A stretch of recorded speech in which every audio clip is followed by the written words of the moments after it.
The Tennessee stud himself, all 6'9", 275, of Ron Fuller. How you doing, brother?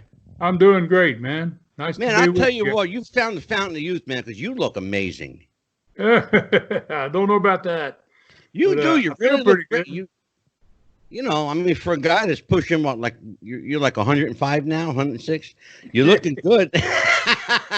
Yeah, No, I we know feel you're pretty not good. that old. We know you're just a baby. Ron, welcome to the show. We're going to talk about your. We got a lot to talk. Oh my God, so much to talk about. Where do we begin? Talk about your wrestling career. You're managing, owning a promotion, running a promotion. Now you're an author and a podcaster. Holy! Is there anything you don't do? Well, there's a few things I don't do, but that's I've not because I seen you don't sing want and to. dance yet. No, I'm not much of a dancer, that's for sure. Well, I'll tell you what.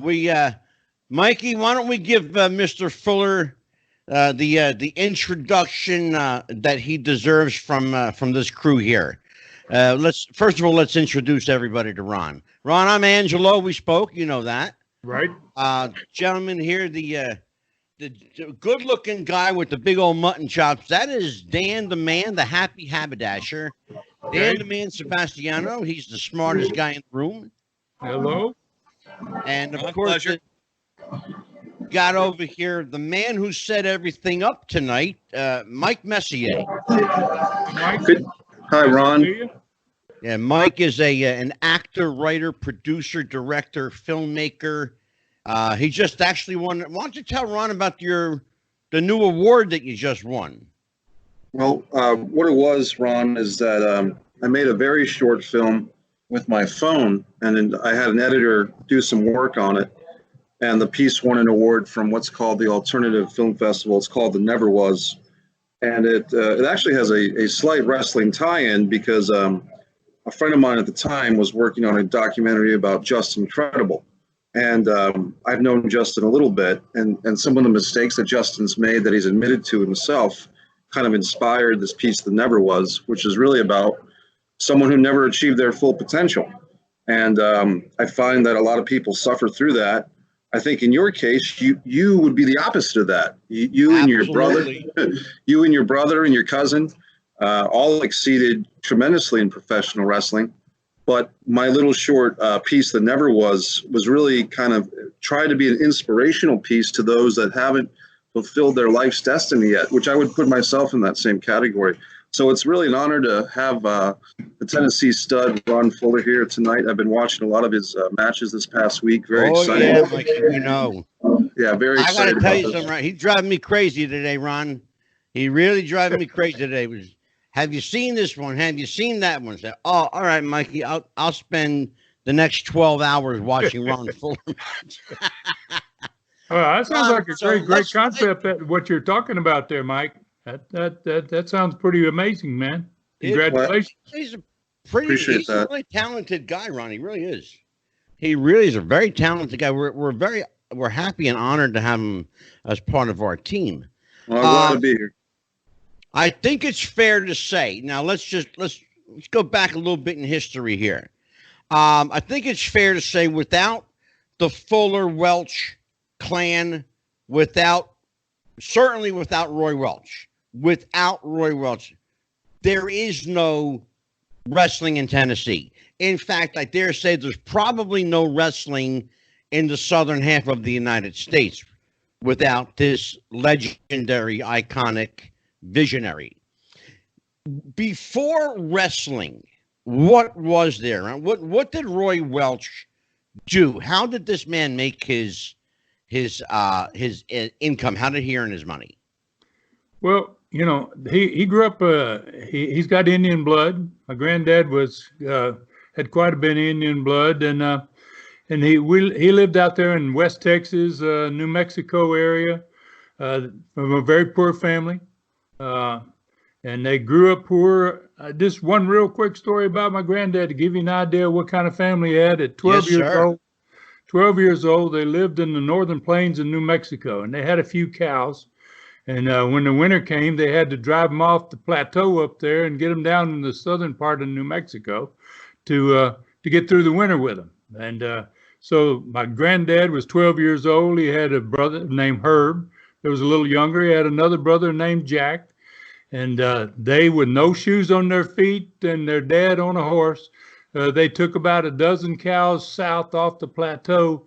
And when they got down there, my granddad told me that the day they got ready to leave, he said his dad woke him up and he said, "Look, come over here. I want to show you how to wire rabbits out of a hole."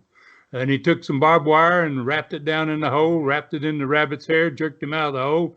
And he said, "I want you to stay here, son, and be back in 3 months. Follow the cows, and we'll come back and get you." And 3 months from now, 12 years old. And he left him out there in the prairie with a dozen cows. He said, "You got to follow them." He said, "You go where they are, we'll find you in 3 months." And they went back north, and they left him down there for 3 months, 12 years old. So now I got to tell you something. I'm a little older than these guys. I heard that story previously. And when I heard it the first time, I thought, there's no way. This is like some Southern tale. They embellished it. Maybe Ron added a couple little details to it. And then I thought to myself, if he tells that story, I got to call bullshit because I thought it was all. Yeah, but you know what? I heard that, and this is the third time I've heard that story. And I got to and Ron almost verbatim. I can't believe they left this guy, this young kid, like 12, 13 years old, left him out there for 3 months. Actually, the story I heard was a little longer than 3 months. It could have been. About 3.5 months they left him out there. That sounds like the backstory of a rancher-themed heel. Got abandoned by my family, and now I'm fighting back. Yeah, well, his father was pretty much a full-blooded Indian, and he was a rustler. That's where he got his cows that they probably took south. Is he probably rustled those cows, and he came up from rough group of guys, and and then started in professional wrestling. Have you ever heard I'm sure you guys have heard of the original Dutch Mantell? Yes, sir, I have. The original, from West Texas out there in the Amarillo area, worked in New Mexico. He taught my grandfather to wrestle, to shoot. Yeah. Roy, he broke Roy's wrist the first time they ever shot on purpose. And then Roy, and he said, in his Dutch accent, he said, "And I hope I never see you again." And Roy said, "Oh, no, I'll be back. I'll be back." And about 6 months later, he came back and he broke his ribs the next time. So, he really had it tough getting into the wrestling business. And, he really learned a whole lot. He worked as a carny on the Valley. Back in those days, that's where a lot of wrestlers got their start. And obviously he could shoot. And he learned everything he learned from Dutch Mantell so far as a shooter. And Dutch eventually sent him to Territory, Columbus, Ohio, in the early 20s. Ron, I want to pick up on that for just a second, because we've heard stories on the podcast before about guys working the carny circuit way back in the day, but back in the 20s and 30s especially, when they were traveling carnivals. You had the strong man, you had, of course, the wrestler, who would very often the wrestler would work another person in the carnival, but the people didn't know it. It was like kind of a shill, kind of a, so you know where I'm going with this. But once in a while, you had a guy step up that was a local townsperson, the local strong guy, or the big Bubba from the area. And he wanted to show everybody just how strong he was. They tell me that the guys who worked the carny circuit were some of the best shooters in the world because they never knew what they were going to run up against. Yeah. Whether it was somebody, from town that just wanted to try you on and see, what you got. Or sometimes even guys that worked with you in the carnival circuit, if they had heat with you, they like to try you on too. So can we talk a little bit about the early wrestling on the Carney circuit? Sure, absolutely. So tell me about like what I know that Roy Welch did a lot of that. Where was his primary education in wrestling? Was it the Carneys?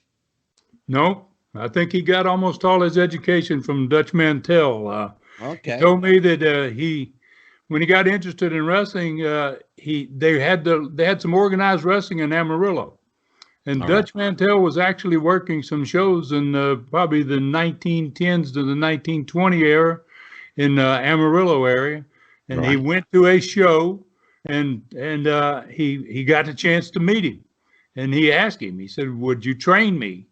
And Dutch didn't want to train him, but I'll tell you a Dutch Mantell story that you probably never heard. This is pretty amazing story. This in that same time frame, Dutch got Roy involved with the Carneys because he taught him to shoot, and he said, "Your next step is to work in the carnival. You're going to shoot with marks." He said, "You'll learn a whole lot there." And then he said, Roy, after about 2 years, I asked him, I said, "Did you ever lose?" And he said, "No." He said, "No, I never lost." He goes, and he said, "Sometimes there'd be two of us on the valley." And he said, "I was the smallest guy. I always got picked to shoot with. If a guy wanted to shoot, he picked me." And so I said, "Well, what happened if you lost?" And he said, "Well, hell, they'd fire you, boy." And I said, "Well, oh, just like that?" And he said, "Hell yeah." And I said, "Why?" And he said, "They'd hire the son bitch that beat you. Exactly. You got your job, So I heard stories like that. So I actually heard stories like that. Not that particular one, but I've heard those type of stories. It's very often the mark would end up working for the carnival. Yeah. I mean, it makes sense. If you could beat the wrestler, I mean, why not hire the guy that could beat your man? Sure. Absolutely. So then Dutch, this is a good story. I think you really enjoy this. Dutch comes after 2 years and he says to Roy, he says, "I need you to go with me to Houston, Texas." He says, "There's two promoters in Houston and there's a war going on." He says, "So the two promoters their business is falling to pieces." And he says, "They made a bet. And the bet was that you hire yourself the best shooter you can and the other promoter hire the best shooter you can." And he says, "Whoever wins the match, we'll both promote the match. And when they have the match, whoever wins Houston. The other one's got to quit. He can never promote anymore." That was the agreement they had. And Dutch says, "One of them picked me." He says, "I'm going to Houston. I want you to go with me and watch my back." And so he takes him in a Model T. This is in 1922. In the Model T, they go across from Amarillo to Houston. It takes 4 days. In a Model T, and there's no highways in a lot of it, so they just went across fields and cut the barbed wire if they needed to, and just rode across the state to Houston. They get there and they're going to have the shoot, and Roy says they go to the ring for the shoot, and he says he said he'd never seen Dutch do anything other than wrestle, and he said, so they locked up the guy that Dutch is wrestling with for the rights to Houston, basically. And he said the guy pushed Dutch into the ropes, the very first move they made. And he said the referee was a part of the deal. The referee got between the two of them, and he kind of slid in front of Dutch so that the wrestler could hit Dutch. He gave him a little opening. He kind of blinded Dutch's view, and then Dutch caught the punch. He blocked the punch, and he hit the guy. And Roy said it sounded like somebody shot a gun. He said he never heard a sound like that. And he said that the guy backed up the wrestler that he hit. He said he wobbled back on his feet, and he said when I looked at him, he said his left eyeball had fallen out of the socket. He broke the orbital bone in his eye, and his eye was hanging down. And he said he fell on his knees. He started vomiting right there. He said the bell rang. It didn't last 2 minutes, the whole deal. And he said then they came in the ring. The guys wanted to help him. They put his eye back up there, and they put a towel over it, and they got him to the dressing room.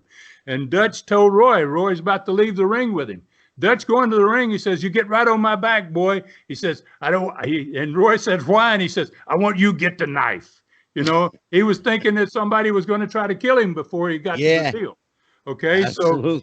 so he's popped his orbital bone. The his eye fell out, and they start the dressing room. And Dutch says, "No, we go to his dressing room." And Roy said, "Oh, why?" And he said, "Follow me. Stay on my back again. Don't let him kill me." And so he gets to the dressing room with Roy.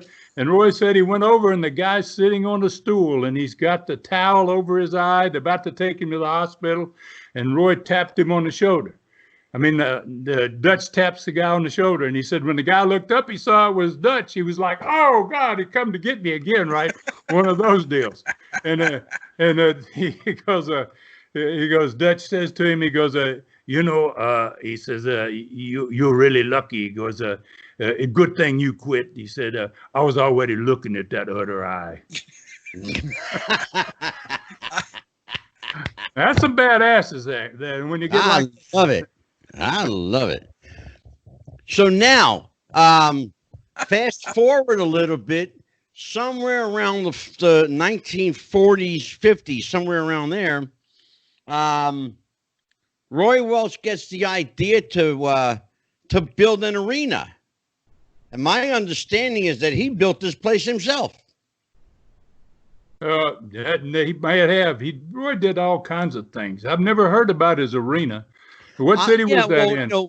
I'm using that term arena. It basically, what the story goes, that he took an old barn and created a place for people to come and see wrestling. Oh, I can believe that. I can definitely believe that. You know. Yeah, and that's the story. And by the way, if you're interested in who told the story, it was your brother, Robert. Okay.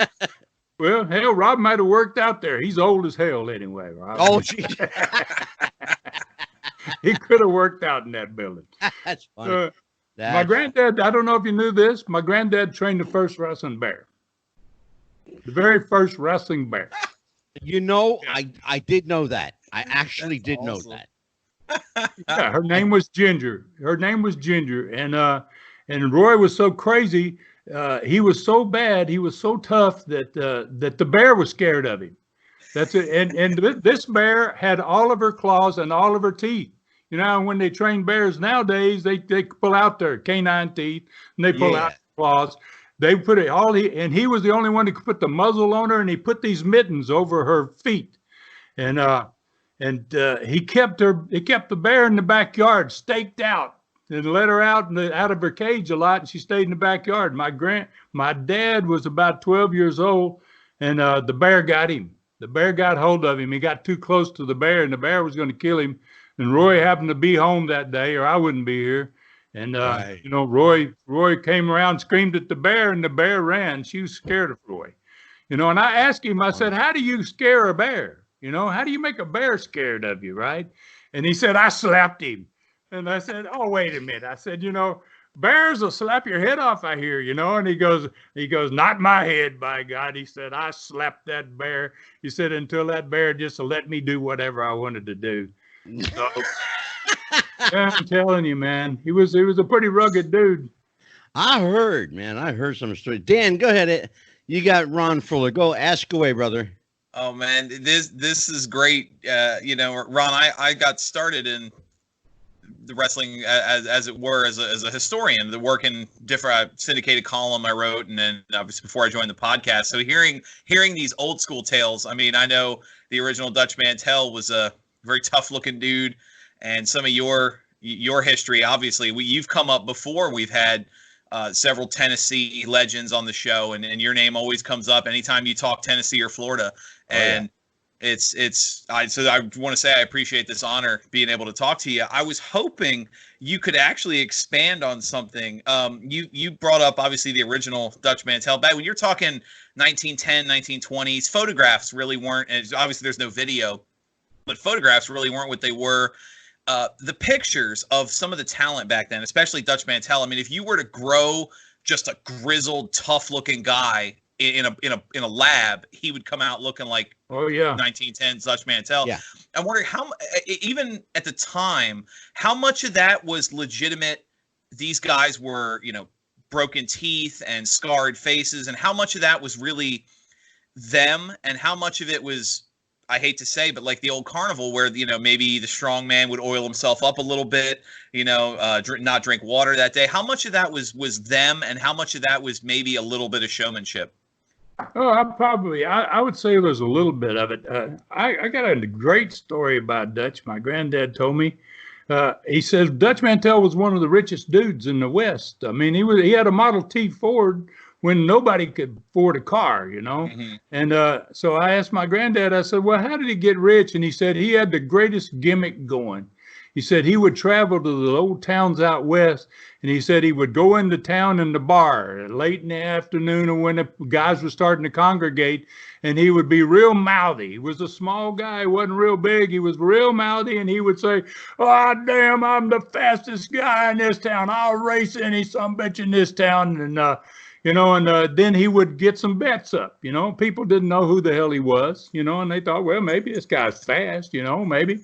So he'd get a few bets up, and he'd go out in the street, and they'd mark out a little raceway, and they'd say, go, and the guy'd run off and leave him.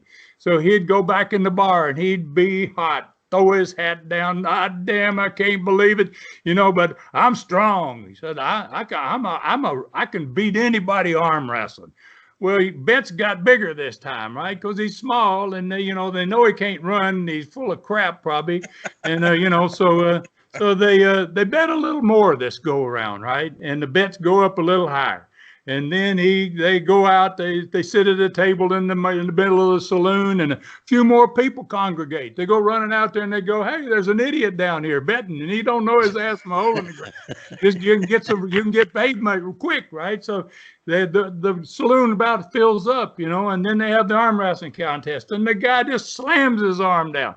He don't even try, wham, and then everybody's like, wow, boy, Pat, give me that money. So he's paying out a little bit of bread to all of them. He's paying off, and then he's mad. He's really cussing now, and he goes, ah, damn, he goes, I'll beat anybody wrestling here, anybody.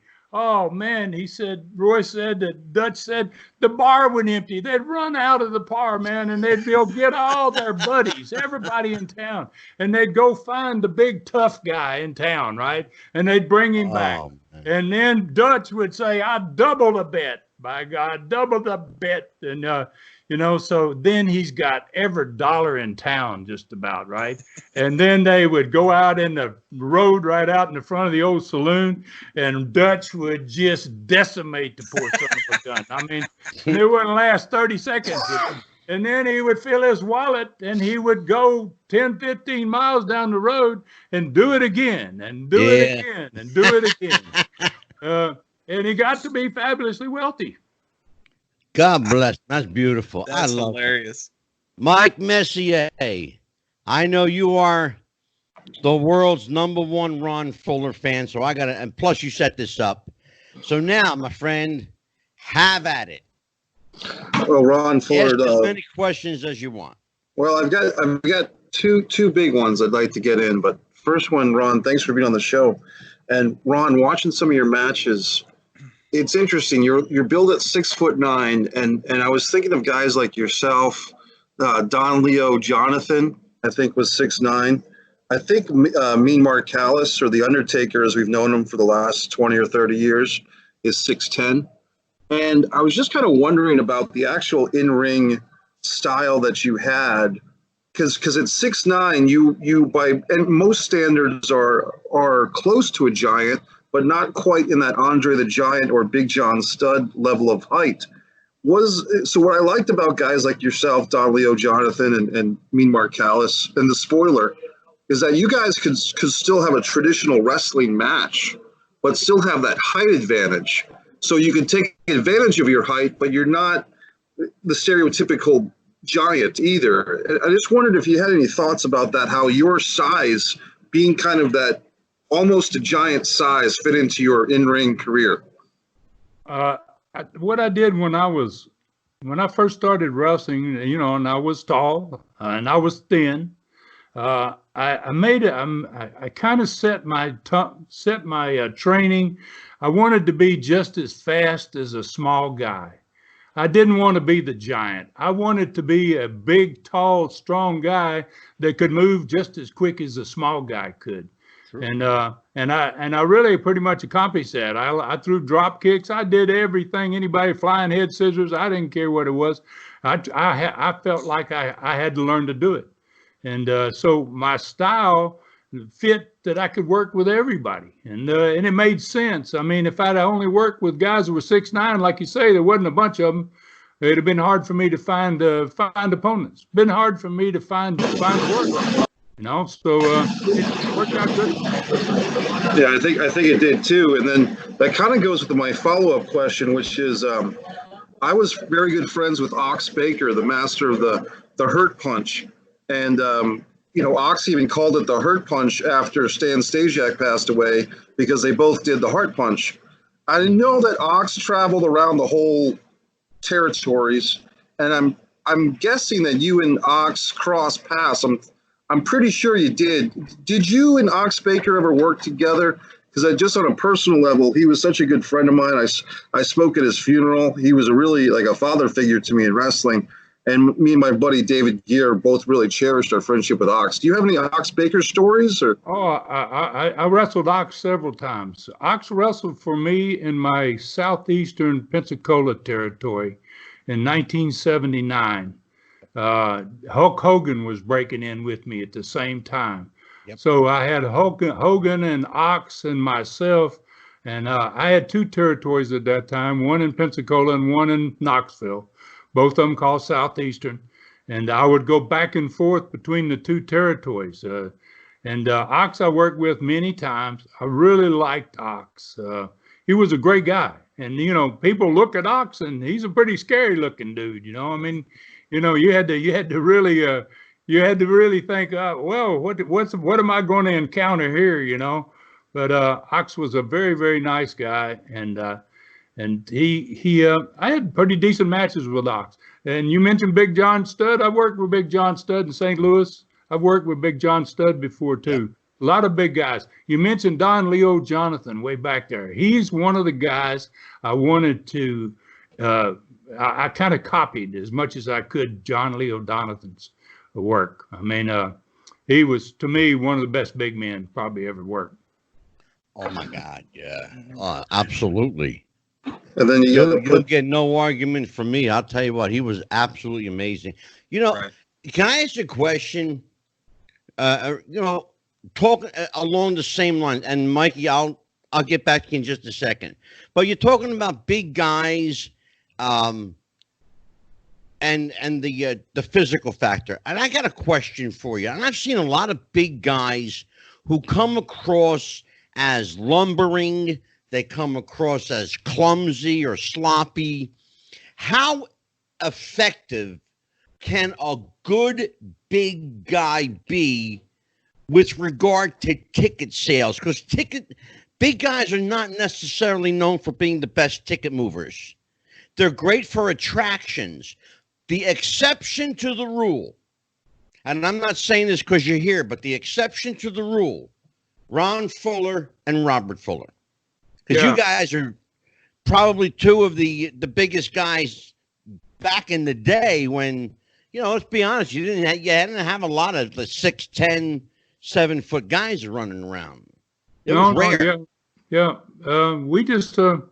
We try to make a point of being able, like I said, I think the secret was being able to work with everybody. When you own your own company, make it believable, though? It's, you know what I mean? How do you make that believable for a big, 6'9", 6'10" guy? You know, keep in mind, anybody you wrestle is going to be smaller than you. Pretty much everybody, right? You have to learn how to sell. You have to learn how to sell differently. And you got to learn to sell for little guys in some respects, but you don't want to overdo it to where you kill yourself. You know, you want to keep your own strength. You want to get over yourself. But I always felt like smaller guys, if they could work and then they were really good, and if their style was solid, where when they threw a punch that you could sell it, then I would sell for them. Otherwise, if it wasn't, then obviously, I wasn't going to hurt myself to get them over. That's for damn sure. Yeah, exactly. I'm glad you answered it that way, because Ron, that's exactly where I was going. Mikey, go ahead. My next question would be about the early 80s, maybe 82, 83. It was almost, what comes to my mind, Ron, but correct me if I'm wrong, almost like a wrestling version of the Hatfields and the McCoys between Ron Fuller, the Tennessee stud, his younger brother, Rob Fuller, cousin Jimmy Golden against Bob Armstrong and various Armstrong family members. Oh, boy. And just the passion and the heat, the excitement, the emotional investment of the fans, which is something that this show continuously talks about, that we want to see that emotional investment come back to professional wrestling, regardless of its WWE, AEW, New Japan. Emotional investment. Can you tell us how that overrunning storyline of you and Bob Armstrong at the focus of it, but other guys getting in the mix as like a family feud, how that affected that fan base, and maybe if there's any, I'm always hoping there's some promoter of the future listening to our show, some 12-year-old kid that's going to save the business in 20 years. But can you tell us how some of those dynamics were approached from a promotional standpoint, the in-ring action and everything else, the storyline arc? We probably had the greatest running feud in the history of wrestling, the Armstrongs and the Fullers. Jimmy Golden, my cousin, he was part of the stud stable. All of that stuff got started, and it just kind of and then Bob just happened to have some of the greatest workers coming up underneath him. Brad Armstrong, in my opinion, one of the greatest workers of all time. And he had Scott, he had Steve, he had all these young sons coming on. And it was perfect. It was perfect for us to have a stable. We're the heels and Bob to be the babyface. We actually really kicked that angle off between us, though, in 1982 in a world championship match between me and Flair, and Bob Armstrong was the referee. Bob had never healed in his life. And we talked about it. I said, Bob, we want to turn you heel, man. And I didn't know whether he was going to be a great heel or not. Had no idea. But I thought that if this works, we can turn the family situation around. All of a sudden, they're the heels and we're the baby faces. We'll get another 2 or 3 years run out of it. So Bob turned heel that night. We had such a hot finish that night that Flair, when I told him what the finish was, he looked at me and he laughed and he said, Ron, he goes, we're going to get killed tonight. And I said, oh, well, Rick, I know it's pretty hot. And Mobile, Alabama is where we did it. It was a very hot city. I got arrested the very first time I ever wrestled there as a heel. I got taken to jail. So, it was a hot town to work in, and Flair knew it. And Flair was like, oh, my God, Ron, this is horrible. And then Bob says, Ron, well, do whatever you want. Bob turned out to be one of the greatest heels I ever saw. And what we did is we didn't do like tradition would have it. We didn't have him have his sons turn heel. We had him turn heel on all of them, even his sons. He slapped Brad on TV because Brad couldn't beat a guy. And Ron, that was the genius of it. That was the genius. It was just Bullet Bob. That was it. Yep. And nobody saw it coming. Not even no. It was unreal that night. I mean, the fans were they were shocked. It was like, wow, what's going on here? Nobody saw that coming. Yeah. So, and that's where we rode. We parlayed that into a probably 5-year running feud between the Armstrongs and the stud stable. Oh, my God. Yeah. Go ahead, Mikey. Well, it kind of reminds me a bit of the Von Erichs Freebirds feud, except in your case, you did the group heel face switch, which even the Freebirds and the Von Erichs never attempted that. And I couldn't help but think of the 2010 era John Cena, who really could have been freshened up if he had turned heel at some point. And it's just too bad that pro wrestling, or the WWE especially, has gotten so regulated by itself that they don't take more chances. Can you talk about, as a promoter, maybe I'm wrong, but is it important to take chances with storytelling? Oh, yeah. Yeah. When you're a promoter and you're a booker, what you want to do is you want to keep them sitting on the edge of their seat. You never want them to know where it's going. And if you can do that when you're building your territory or you're running your company, that's what fills your buildings, because they say, oh, I know what's going to happen. I know what's going to happen. And this Bob Armstrong angle we just talked about, there wasn't a single person. There was still 11,000 people in that building. There wasn't a single person that said Bob Armstrong's going to become a heel tonight. I mean, none of them. If somebody would have told you that going in, you'd have said, bullshit. That ain't exactly. Exactly. So, it's all about storyline. It was all about storyline. It was all about being 5 moves ahead of your fans. They think they got it figured, and then, wow, they go, oh, my God, how did that happen? And that's what it was all about back in those days. Ron, we had the other day, we had gentleman on the show named Dave LaGreca from Busted Open Radio.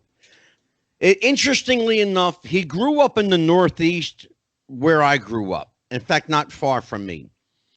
But also, interestingly enough, the first wrestling that I ever saw and that he ever saw, and we talked about it on the show, was wrestling from Georgia with Gordon Soley.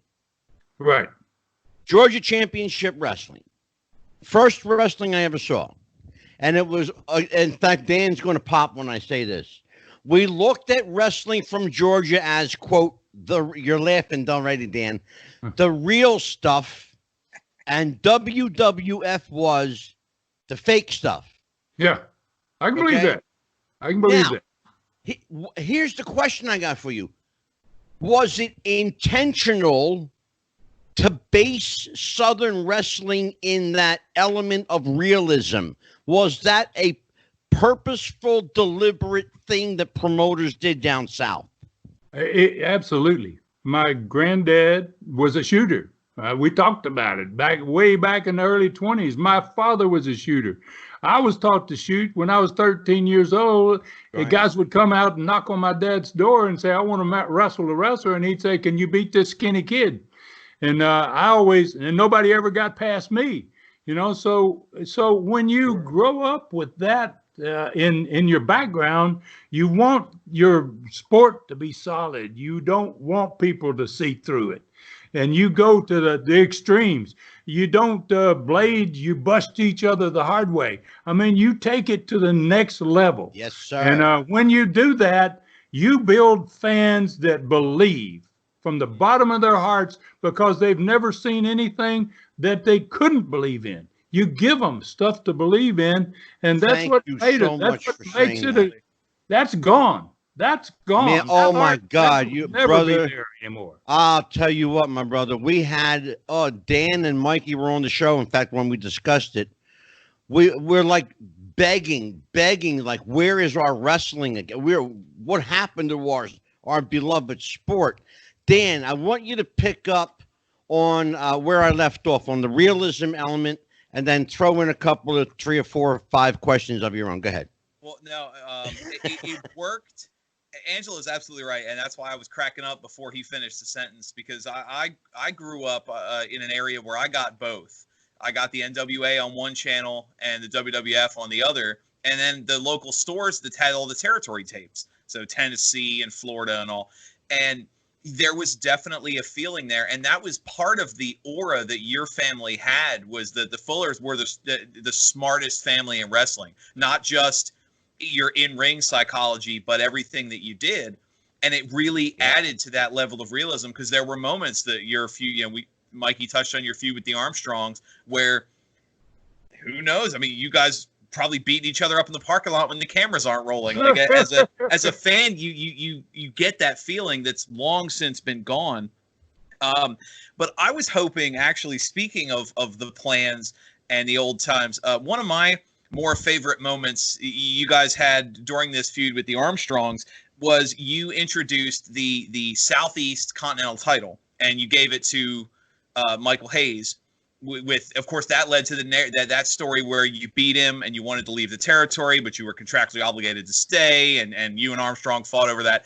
I'm curious if you would mind to go off what we talked about last week, kind of peel the curtain back a little bit. How does that conversation go about? We're going to introduce a new title. We're going to put it on a star as big as Michael Hayes is, really just as a prop to continue your feud with the Armstrongs. How does that conversation come about? You know, we used to do our booking traveling on the road. We lived in Pensacola. We would go to Birmingham. It's a 4-hour trip. And sometimes me and Bob, before I was a heel and before he was a heel, we would go as baby faces and we would talk on that way home. And we would come up with all these outlandish ideas. I mean, you spent that 4 hours not just drinking beer and talking about your girlfriend. You talked about business. It was important. In fact, we like to talk about it more than anything else. You know, it was like, and the great thing about it is when you came up with these rare ideas and you went in these wild directions, it just made business better. You know, and so it was like you take your travel time and you turned it into your money time. And it's where you created your ideas. That's where you got your stuff at, was on these trips. I like that. If I may follow up on that, actually, speaking of the realism of wrestling, you guys were still bound by this narrative of kayfabe. How hard was it for you and the Armstrongs to work together? Like, I mean, obviously you couldn't. You traveled together. You had to. You guys worked together a lot outside the business. But heaven forbid the wrong fan or the wrong group sees you guys at a restaurant or a bar together. How did that? Can you kind of tell us how life was having to keep the realism while still having to run the company? It was easy. It was easy because I had grown up in that. I'd seen my father do it for many, many years. I watched Roy do it. I mean, if you broke kayfabe and you worked for me, you were gone. It was a one-time mistake, you know. Yeah. You were sitting in that restaurant with that heel, you're fired. You're gone. You know, I mean, and if you didn't do that, how are you going to maintain that legitimacy that you want to create with your fans? And like you say, one guy sees that and he tells 100 people, and they tell 100 more people. And, you know, so it was just, it was known when you came to work for us that that's a no-no. And the quickest way to get your ass out of there is break kayfabe. You know, Ron, we actually heard, and Dan, I'll give you the questioning back in just a second. It's interesting. We had one of our favorite people on the show here is Karen McDaniel, Wahoo's wife. Mm-hmm. And Karen told us a story and I didn't realize that this extended to the wives too. So she said that if she ever got caught at a local coffee shop or a little diner or someplace with the wife or girlfriend of Wahoo's opponent or nemesis, she said that the guys would get fired based on what the wives did. If they broke kayfabe, the guys would get fired. And does that happen in your territory? Oh yeah, I mean you had to include the wives, because fans, if they took their wives to the matches, the fans, it don't take them long. They talk all the time. They go, hey, that's so and so's wife, and that's, and if they see you someplace, I'll tell you how strict I was about the way I was brought up. I was married 3 times, and I never smartened up a single wife. Dan, I didn't smarten up my own wife. Dan, pick up that's how important it was for me. When they saw the blood, they were like, wow, geez, man, whatever it was. And that's a commitment to the sport that's gone. I mean, obviously it's gone, never be there. But there weren't very many people that were as committed to the sport to do that, to preserve the kayfabe part of it like Amen. that. If I may, then to look at that, since you said you hadn't, which that's quoted a century right there. 3 wives didn't smart up a single one of them. When we had different wrestling wives on, we actually had a wrestling wives themed show, and everybody who's ever been in the business as the wife, a girlfriend, had a very similar story. If you don't mind me asking, then if your wives weren't involved behind the scenes, because really, And even some of the wrestlers we've had on the show have said that the wives and girlfriends and that secondary family was kind of the heart and soul of what was happening behind the scenes. Dan, He had to run out of the locker room, but Dan, tell Ron who we had on. Oh, right. The wives show, we had Karen McDaniel, we had Jimmy Snuka and Bruiser Brody's wife as well. And so, I mean, those three of the best backstage, or I should say backstage, but three of the best behind the scenes stories from, amazing talents. And I'm wondering then if you don't mind me asking, if your wife wasn't involved in the way they were, then who did a lot of that for you? Or did you guys just do all that yourself and kind of figure it out? Well, if you're talking about the business part of it, I had one wife that worked in the business. She traveled and she sold tickets. She took care of box offices, and you couldn't get anybody to trust any more than that to take care of your money. Yeah, and she had heart and soul in it. She realized that this is our livelihood, and so you had to.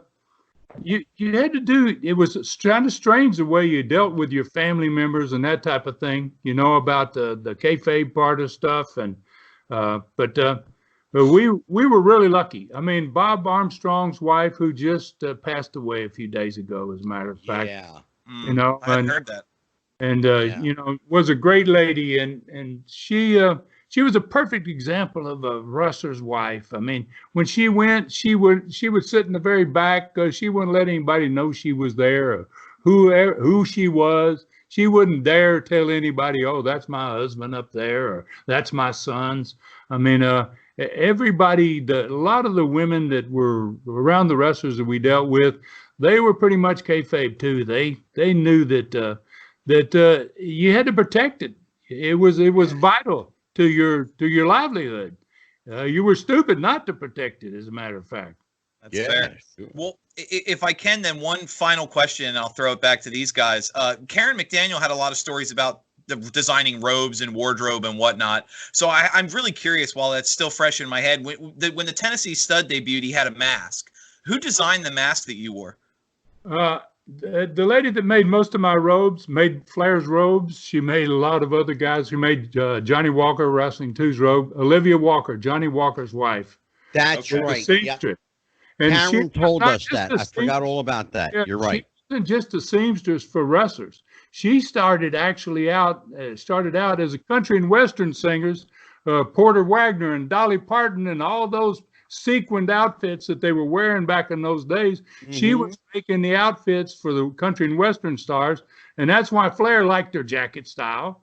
He was lots of sequins. I never used a lot of sequins on my jacket, but just the back and the logo. But she did everything. My mask, she did my robes, all of it. And what a great lady she was too. Great personality. And did tremendous work. Beautiful work. Yeah, I'll tell you what, we just lost Johnny Walker too, just days ago. In fact, what are your memories? Give us while it's still fresh in my mind, give us a little bit of some of your recollections or your memories of Mr. Wrestling 2 Johnny Walker. Geez, Johnny and I go way back. He's a good friend of my dad. He goes back into Roy's day almost, way back. I'll tell you my best memory of Johnny, oddly enough, guys, is a year ago in May of 2019. Johnny lives in Hawaii, and Johnny came to every year there's a Continental Wrestling reunion in a town called Dothan, Alabama, and Johnny Walker was invited to that. And Johnny and I sat on the tailgate of a pickup truck, but right next to the building, and everybody's all inside. And we had probably 45 minutes to talk, he and I, about our career. I worked with Johnny Walker the very first night that he won the Georgia Heavyweight Championship. He won it 10 times. And I went into that territory when the Atlanta Wrestling War started, and they were having the war. Watts was going to come to Florida and become the booker. And Watts wouldn't put over Wrestling 2 because Watts didn't get along with Wrestling 2. He didn't think he was big enough, whatever, to put him over. So Bill Watts picked me out of Florida. He said, they asked him, who will you put over? And he said, I'll put over Ron Fuller out of Florida. So I went into Atlanta, and Watts put the Georgia strap on me. 3 weeks later, I went and put it on Wrestling 2. And Wrestling 2 caught fire and became probably the biggest star in the history of Georgia wrestling. Undoubtedly the biggest star in the history of Georgia wrestling. And Johnny was the type of worker that he didn't make any money till he put a mask on. He actually, I know Johnny really well. He actually worked for his first 9 years without the mask as Rubber Man. Right. Johnny Walker. Yeah, he sure did. And then he came into Florida. He quit for 2 years, and then they brought him into Florida, and they put a mask on him, and he called him the Grappler.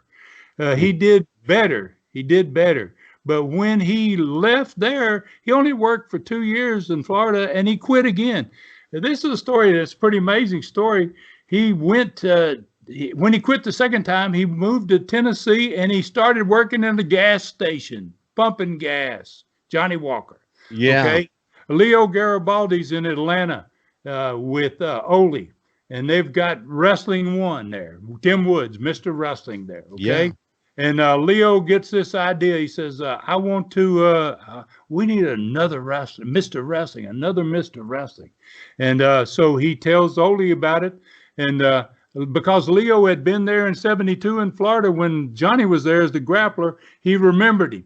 And he said, we need to find Johnny Walker. And they tracked him down. They drove Ole and Leo Garibaldi to Tennessee and to the gas station where Johnny was working, and took him off to the side. And they said, here's what we want to do. Leo says, here's what I want to do, Johnny. I want you to be Mr. Wrestling #2. I want to ultimately I want you and Woods to be partners. I want to make big stars. Then I want you to turn on him. He gave him the whole program for 2 years in advance. Yeah. And Johnny says, okay, geez, man, this sounds like you're going to use me, right? And Johnny went in there, and the rest is history, man. He cranked that. Yeah, boy. That angle blew Johnny Walker to the top, and he stayed there for years and years in Georgia with that.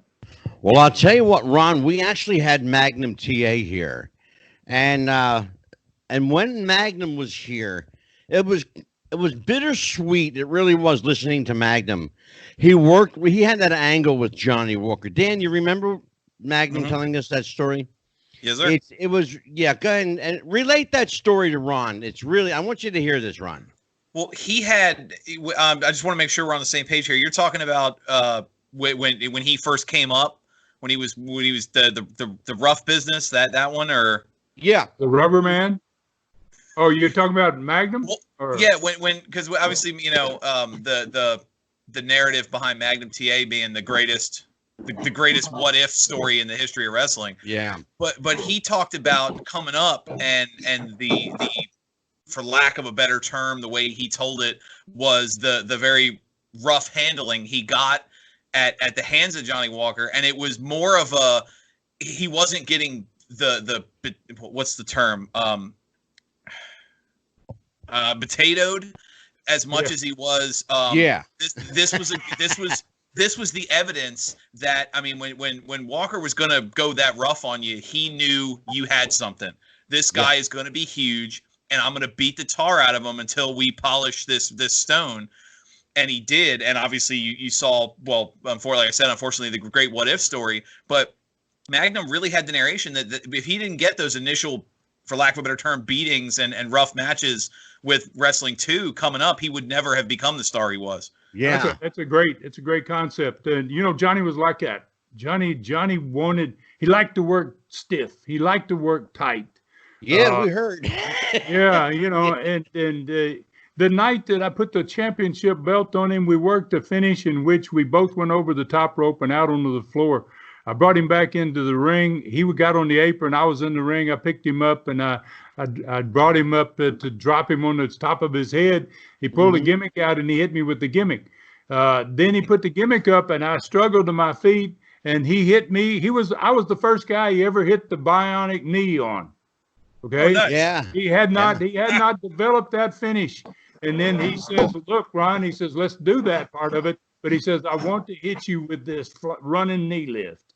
And I said, Yeah. well, I've never seen that, Johnny. And he says, oh, hey, don't worry, Ron. You know, it'll be good, you know. And he set me up, and it wasn't the knee lift that bothered me. It was the slap in the back. He would always slap you at the same time he hit you with the knee to get that sound. And Oh so, my God, Johnny yeah. was a tremendous worker. I really loved Johnny, and guys didn't respect Johnny. He got respect. Yeah. It was $1 million knee lift. I think it was called Yeah, a $1 million exactly. knee lift. Yep. Ron, $1 why million knee was lift. Johnny Yeah, not? that's it. Why was Johnny not bigger than he should have been? This guy should have been a superstar, a megastar. What was? I mean, I know he had some. Well, I'll call it issues. He had some. You mentioned he quit and he went back and then he quit again. He had some issues that whether they were personal demons, I don't know. I never knew the man, but for whatever reason, he could never get his footing. He could never get his. He never got into a comfort zone. You know what I mean?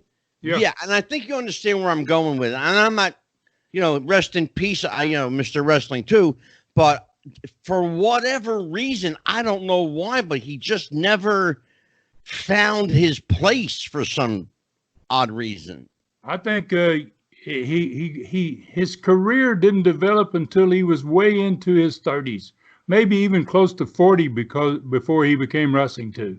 Okay. His good days were behind him almost. He happened to get into a tremendous angle with a great gimmick, and he lived his gimmick. That was the one thing about Johnny. I don't know if you guys are aware, he had a tremendous relationship with President Jimmy Carter.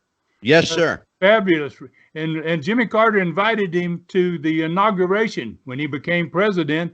And Johnny says, yeah, I'll come if I can wear my mask. And and Jimmy Carter went to the trouble to find out from the Secret Service if they let him, and he said no. And Johnny says, I'm not coming.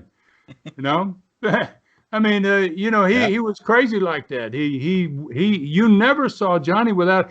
He'd take a shower with his hood on. No.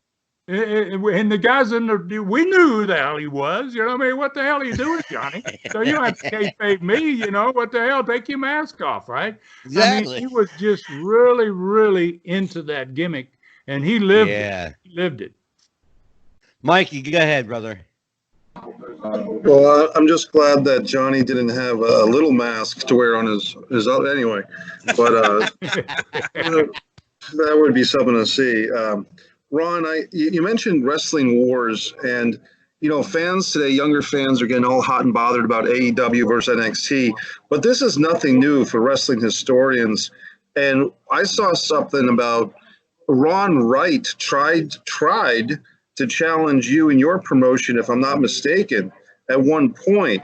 And can you tell us what it's like to be in the heart of the battle, the heart of the dragon of a territorial wrestling war where two promotions are competing more or less for the same audience? Can you kind of expand on that from the promoter's side of things? Good question. It's sad. It's a sad thing. I went in to Knoxville and started Southeastern Wrestling in 1974. I built it into probably the best small wrestling territory in the world. Never was there one better than that was. Short trips, big money, great talent. Had a great cruise, one after another after another. 1979, I got into a situation. It wasn't just Ron Wright. It was Bob Roop. It was Ronnie Garvin. It was Bob Orton Jr. and the great Malenko. 5 basically of my guys decided that they wanted to try to take the territory over. And so we battled through the summer of 1979. And I watched my company that I had taken years to build that was selling out everywhere we went, and I watched those houses die during that time frame. I don't know if you guys have ever heard of the Plan B videos. You ever seen that? I've watched him. And as a Ronnie Garvin fan from the Crockett, it was very disappointing, to be honest, because I've always been a Ronnie Garvin fan, and I saw him defend his title against Ric Flair in Baltimore, October 13th, 1987. I have a photograph that I took. It was very disappointing for me as a wrestling fan to see Ronnie in that Plan B thing. It was worse than Eddie Mansfield. Well, can you imagine those 5 guys sit there and just off the business? I mean, just plainly said, it's nothing real about it. And can you imagine? This is 1979. What would have happened if that video had ever gotten out? It would have put an early end to wrestling. Basically, oh my God, it would have really affected all the territories. It would have affected everybody, all of professional wrestling. So it was a horrible experience for me. I sold out to Jim Barnett, and I left. I went. I already had another territory in Pensacola, the South End, I called it, and I went to Pensacola, and I just committed myself to building Pensacola. I actually built twice as good a territory after I left Knoxville as the one I had built in Knoxville. While we're on the topic of the rivalries and territories, I was wondering, as somebody who was there kind of in the heart of everything, if you had any inside information, or if you could expand on the rivalry between Jerry Jarrett and Nick Gulas. Oh, well, yes, man. Nick Gulas and my grandfather Roy were partners. Yes. From way back. Actually, my Roy went in there in the 30s in Tennessee, started building the South. And he didn't just build Tennessee, he went all the way to Gulf of Mexico. He was in 12 states at one time. And so he took on Nick Gulas as his partner. And Nick and Roy were about as different as anything you could possibly imagine. Roy was an old-time shooter and a gruff and tough guy, and Nick was a, oh man, real nice. Oh, please, I hope you like my payoff. And it was, they were anything but a match. And so when Roy kind of started fading out of the picture, it left Nick there basically by himself, and Jerry and Roy had always kind of run the western side of the Tennessee territory. Nick ran the eastern side, the Chattanooga, the Birmingham, the Nashville. Roy ran the Memphis and the towns on that side of it. So when they actually went to war, there's a whole lot behind that war. I don't know if you guys are aware, my dad was really big there long before Jarrett. Dad went in there in 1959. Memphis was one of the deadest towns in America. Dad drew in Russwood Park 30,000 people to watch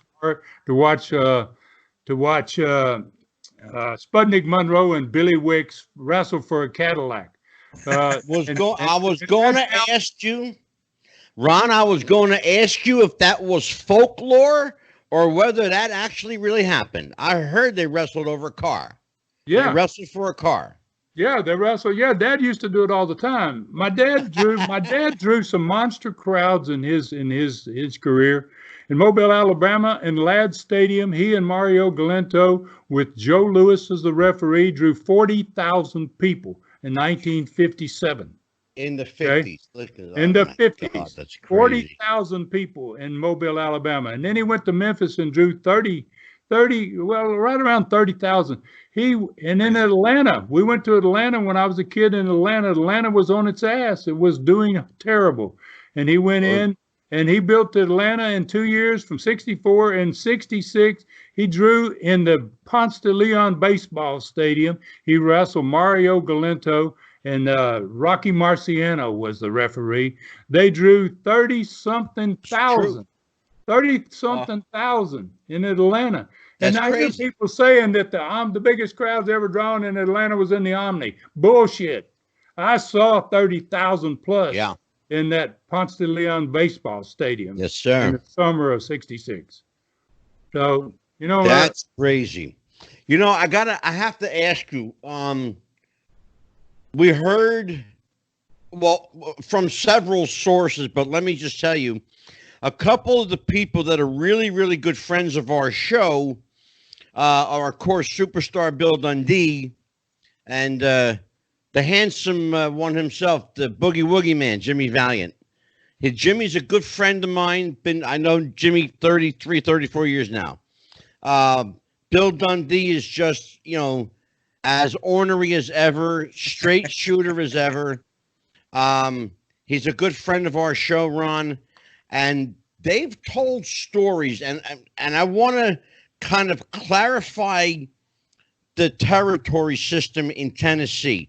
Now, Jarrett, from what I know and what we've been told, had the Jackson, Tennessee, Nashville, the fairgrounds area, up around the West Memphis area over in Arkansas. Right. Okay. And Yep. then And he had he also had Louisville, yeah, Evansville. and they tell me that, and yeah, that's right, Evansville, Indiana, Louisville, Kentucky. But they tell us that Nick Goulis was basically regulated to that one area. Basically, just they gave him enough, to wet his beak, because he was such a notoriously horrible promoter. He was notoriously cheap. Mm-hmm. Oh, yeah. He didn't do the right thing for business, not for the boys, not for the fans. What was it about Nick that he just, for whatever reason, Ron, he just didn't get it?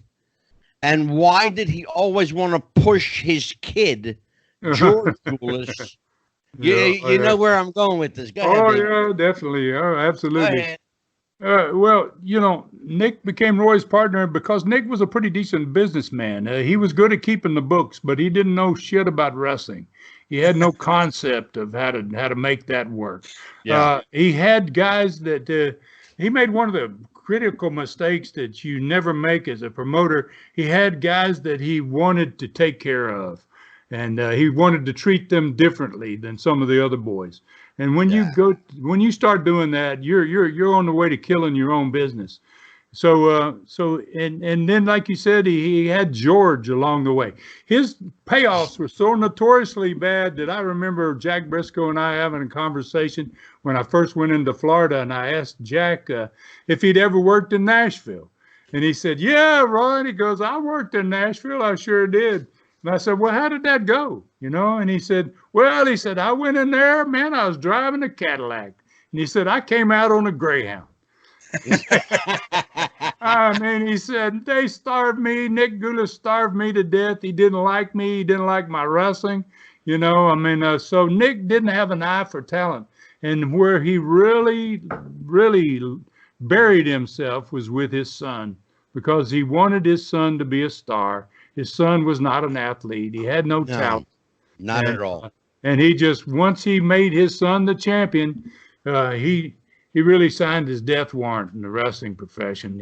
I heard that, Ron. His son was just a scrawny-looking, skinny kid that couldn't fatten up if he tried.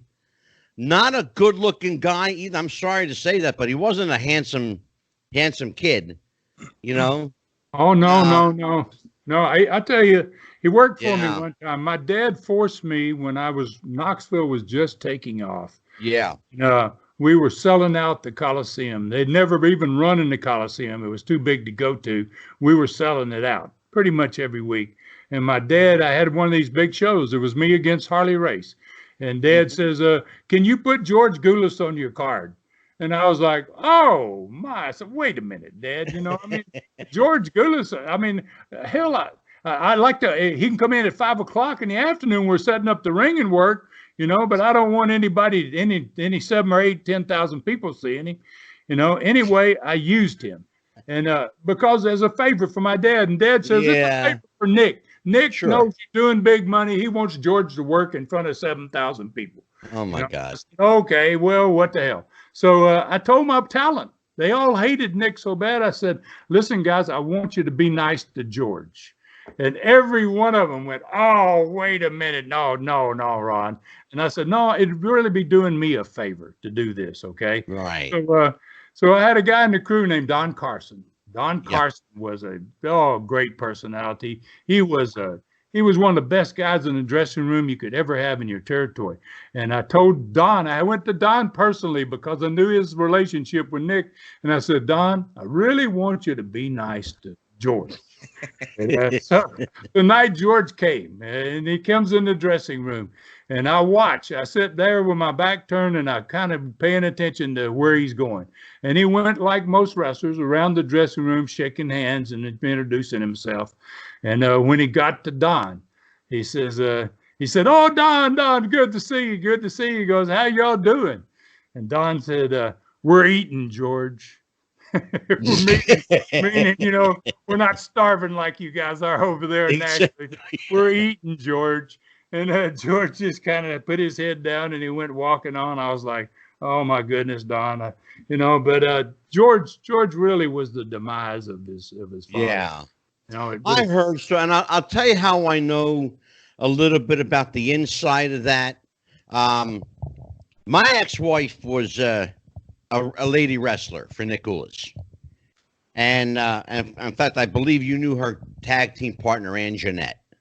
Right. Yeah. I know for sure that you knew her ex-husband, David Novak from the Bounty Hunters. Oh, yeah. Yeah. Right. Novaks, yeah. Yeah. Just as a little side note here, David Novak's son was my stepson for 16 years. So, and he looks just like him, Ron, if you ever see him. He looks just like him. So, now, I brought that up to ask you this. How important, even in the grand scheme of it all, how important was Gulis's presence there? Was he a catharsis for people to work off of? Was he somebody that you could legitimately get a start with and then move on from him? Or was he a complete waste? Well, he had certain guys that... He served a purpose. He had certain guys that he really liked. My brother worked there a lot, and I never worked in the Nashville territory, ever, my entire career. I worked Memphis for Jared for 1 year in 1975. But my brother liked Nick. He was one of the few guys that liked Nick. And he said, Nick was always nice to me, Ron, and Nick took care of me. And I said, yeah, but how did he take care of the other boys, Rob? Well, I didn't ask what yet they made, he said, but, but I knew Nick had certain guys that he really liked. Jackie Fargo. He's a huge Jackie Fargo fan. Lynn Rossi. Lynn Rossi is an old timer back in the day. He was a huge Lynn Rossi fan. Lynn had a great body, and he used those guys. They worked specifically on Nick's side of the territory. They never worked the opposite side of the territory because they wouldn't have got used as good as they were getting used by Nick. But most of their guys that worked for Nick starved. I mean, they were really, really hungry. They had more Mexicans working that territory in the 30s and 40s and 50s. They had at one time 150 guys working that Tennessee territory. Yeah, and probably 50 of them were Mexican boys that they didn't pay anything to hardly. It was really terrible. I mean, his reputation really precedes him. Mike, I know you got a couple of questions, so I'm going to let you have this one, then I'm going to shoot it over to Dan. I was thinking of Pensacola wrestling, and I remember from the corridors of my wrestling memories, the Rat Patrol of, I believe it was Tonga Kid, Brad Armstrong, or maybe it was Scott Armstrong, and Johnny Rich. Yeah. So I mean, talk about a babyface trio. But I was going to ask you, Ron, to me, the pro wrestling scene, as far as my own lifetime, would be 1983 is when everything peaked. That would be the greatest year for professional wrestling for everybody in the United States, at least, and probably in Japan too. And then when you had things like Vince McMahon sticking his claws into other people's promotions and the competition and everything that came with that, I think things actually declined before even the first WrestleMania. To me, 1983 with your area, Continental, Mid-Atlantic, Georgia, Florida, World Class, AWA. That was the glory period for wrestling. As someone who kind of lived through the 80s wrestling scene from the inside, can you tell us from your own perspective, the vibe, the feel, as Vince McMahon Jr. was getting so competitive and so cutthroat with all the people that his father made those handshake agreements with, and those that same hand that shook those hands spawned this monster of a promoter who stabbed everybody in the back. Can you discuss some of that for us? Oh yeah, and you're right. '83 was the biggest year Continental ever had. It was actually Southeastern still. We turned it into Continental in '85, but that was the biggest year. I worked in Japan in '83 with the Funks. Great tour with Baba and the Funks, Mil Mascaras and those. Wrestling was on fire back in probably the early '80s, and specifically around '83. That's when we worked the angle I talked about with Bob Armstrong. The December of '82, '83 was a monster year for us, and and then when Vince, I was gone, honestly, guys. I left the business in '88. I retired in '88 after I finished with Continental and sold out. I started a company in Knoxville called USA Wrestling. I ran it for 6 months. I sold it to the same people that bought Continental from me. And I went into hockey. I don't know if y'all are aware of that. Oh, yeah. I went into hockey for 5 years. I was in the hockey business. Interesting.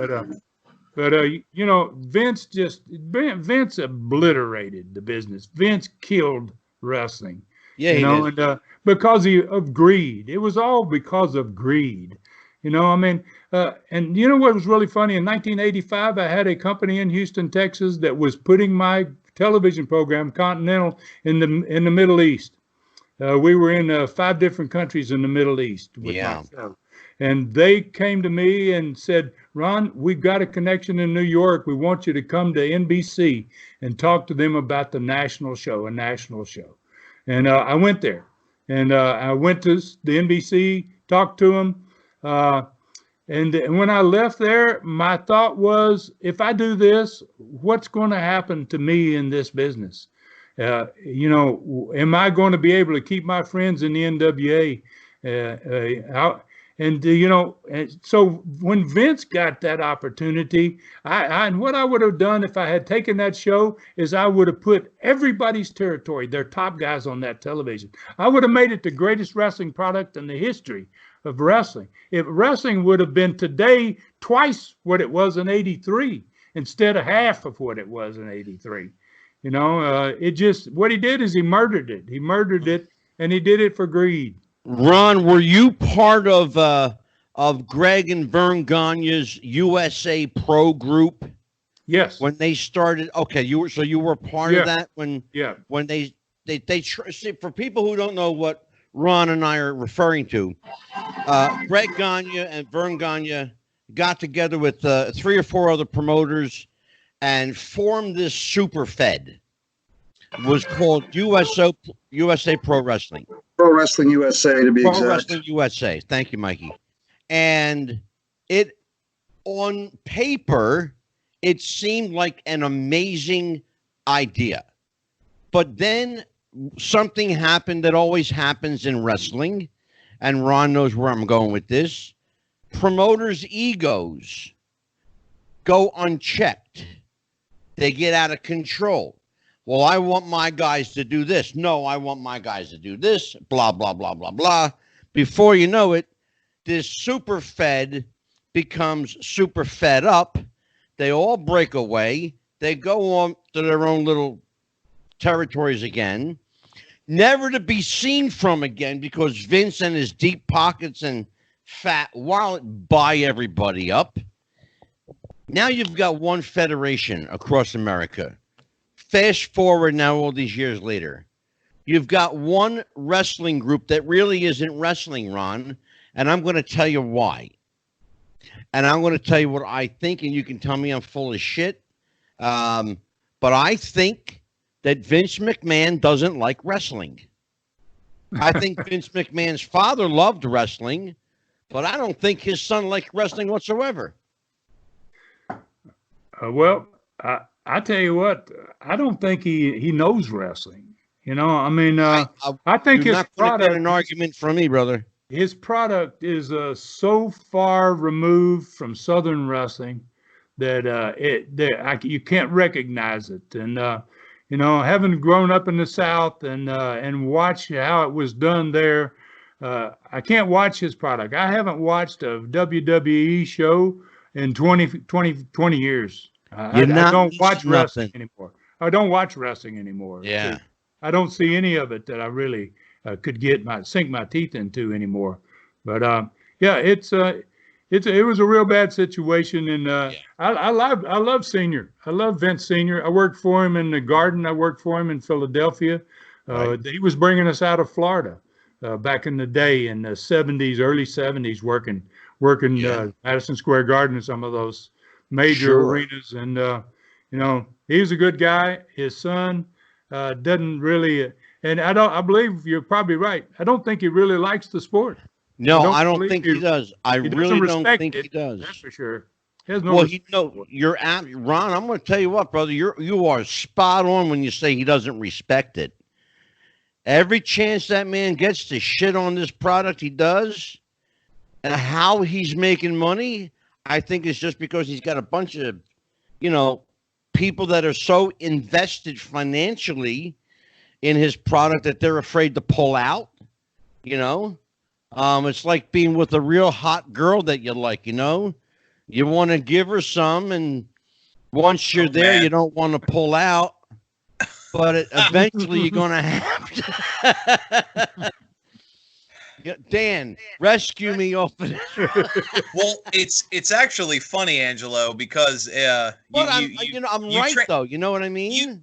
You are, and I think it's important actually to take this moment. You talk about being with a pretty girl, and Yes. you know that kind of Dan, relationship. let's have a word from our sponsors.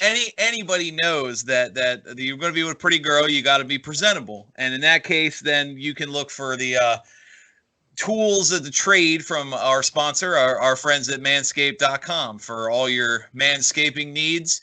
For those out there who want to impress these pretty girls that Angelo's talking about, or maybe get involved and show off a little bit as we get into the warmer weather, you want that feeling of clean that our friends at manscaped.com with the Lawnmower 3.0 and the new promo pack they have, where it includes the Manscaped underwear and the wonderful freshness of your ball spray and Manscaped trimmers for all your needs there. You can use the promo code WrestlingFuture for 20% off and free shipping on any of their promo packages. For this, manscaped.com and Wrestling with the Future. And I'll tell you what, you know, we got just a guy tonight to help us promote this product. This will definitely put you in a Tennessee stud state of mind. Absolutely. Absolutely. Hey, boy. Well, you know, this is the first time. This is my first running into Manscaped, gentlemen. This is fairly new to me, and but it might be something I could utilize. You know, I'm not saying Ron, I can get you a free, brother. I can get you a free starter kit. Well, we might They like that us when the show's over. They like it, yes, sir. Well, I'll tell you what, you know, we know Ron Fuller is a wrestler, promoter, entrepreneur. You know, he's a manager. He's the head of this stud stable, all this stuff. But there's something else Ron Fuller is. He is now a published author. Now, I want to tell everybody it's not a wrestling book, but it's a damn good book. If you ever get a chance to read it, I want everybody to order this book. You can get it on Ron's website. It's available. It's called Brutus. Now, Ron, where did the story for Brutus come from? Let's talk a little bit about this without giving the book away, because I want people to buy it. But it's not, you and I spoke about it. It's really not a wrestling story. Oh, no. No, it's got nothing to do with wrestling. And right. It's a dream. It came from a dream. I had a dream one night. I dreamed all night about a lion. And I woke up the next day, and I got up and I said, I've never written anything, but I'm going to write a book about this dream. And so that's basically what I did. It's sat in the drawer for 20 years after I wrote it, and didn't do anything with it. And then a couple of years ago, I dug it out, and I got to really looking at what was there. And I went ahead and finished the book that I should have finished 20 years ago. And it's basically a story about a lion, an African man-eating lion that gets shipped mistakenly to a zoo in Knoxville, Tennessee, and that lion escapes into the Smoky Mountains National Park. And when that happens, all hell breaks loose, obviously. And I'm pretty proud of it. I spent 2 years writing it, and it was an experience for me, and I'm getting a lot of great reviews, and I hope people like it. Really is. It's a great read. And I don't know if people really understand that. Here's what I liked about it, and I'll just tell you straight up. I love the simplicity of it. I love that it's a straightforward book. You don't have to go crazy trying to figure anything out. It's just, simple everyday language. You don't have to go nuts trying to. There are a lot of books that you can go crazy trying to figure out what the hell they're talking about. Yeah, this book is, like I said, fairly straightforward. It's a simple read. It's a good read. It's a very easy read. The book is called Brutus. I want people to check this out. Again, it's available on ronfuller.com. I'm sure you can find it on the also available on the Tennessee Studcast. The links. The TN Stud. You can get it on TN Stud. It's on Amazon. It's on Amazon. Sure out is. On Amazon. It's you can get it there. It's kind of a cross. This book's a little bit of a cross between Deliverance and Jaws. Yeah. It's got a little bit of that Deliverance in it, and it's got some Jaws in it, except they're not shark jaws. Yeah, when I read the book, I thought to myself, this reminds me of my marriage. The lion got out of the zoo and prowled the Smoky Mountains, and there I met her. And then I got the hell out of Tennessee and went back to New Jersey. Thank you, God. No, actually, I met a lot of interesting characters. I met some really interesting characters in Knoxville. There was a guy I met there, Ron. He was called himself a promoter. A guy named Terry Landell. I don't know if you know this cat. Do you know who I'm talking about? Oh, yeah, man. Oh, this guy is a character. First of all, just so people that are listening understand, no relation to the late Buddy Landell. I believe at some point he tried to pass himself off as a kayfabe brother, something along those lines. Ron, correct me if I'm wrong on that. Yeah, I think he would like to tie himself into somebody that's legitimate, but he's a joke. Yeah. In that part of the country, he's a joke. He's one of those guys that wanted to be in the wrestling business and really believed he was in the wrestling business. And he just is. He's as bad as Vince, but in a different way. He just. I don't have many good things to say about Terry Landell. Oh, I don't either. I believe his. I'm not going to call him out, but I believe that if you run across Terry, quote, Terry Landell, unquote, you'll never forget him. He's a, he's a real piece of shit. He's a scumbag. So let's just call him out. I'm not going to mince words about it. I'm a simple guy. He's a used car salesman. Take that for what it's worth. Is that the guy that? I'll give you the last round of questions, brother. Well, I think that's the same guy that Cornette pulled a gun on. Am I right? Yeah. Jim Cornette ran him over. Cornette's got a great story about Buddy Landell. It's a classic. Yeah, he ran him over with his car. Yeah, tried to run him over with his car. Yeah. I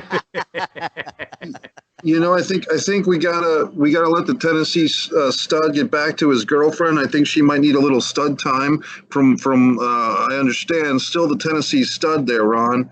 But what a pleasure. But I did want to make sure that we mentioned that not only do you have the book Brutus available, I saw on your website a collection of 5 DVDs that for the young wrestling fans that have never experienced Southeastern Wrestling, Fuller, and Golden versus the Armstrongs, all those exciting type of matches. I want you to consider purchasing those DVDs from Ron Fuller's website. And just so that people know that those type of classic wrestling matches, they're not the homogenized stuff you'll see on the WWE network where they extract all the offensive parts or they extract all the music. This is the real deal, folks. Yeah. So if you want to see wrestling the way it ought to be and the way it used to be, and hopefully that 12-year-old kid is out there listening to this show and plotting and pointing the return of real pro wrestling 20 years in the future, check out Ron Fuller's DVD collection. Oh, appreciate that. Yeah, that's a TN Stud. That's my website. Got all kinds of things on there, and and I do a weekly podcast. I call it Studcast.